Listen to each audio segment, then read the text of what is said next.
we are going to run a left-handed drill bit in the hole. Sometimes you get lucky and the left-handed drill bit just grabs and unthreads it. Sometimes you just booger everything up.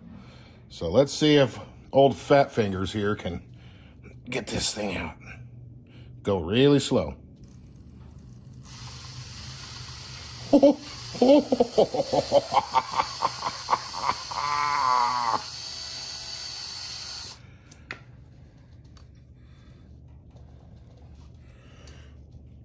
Look at that.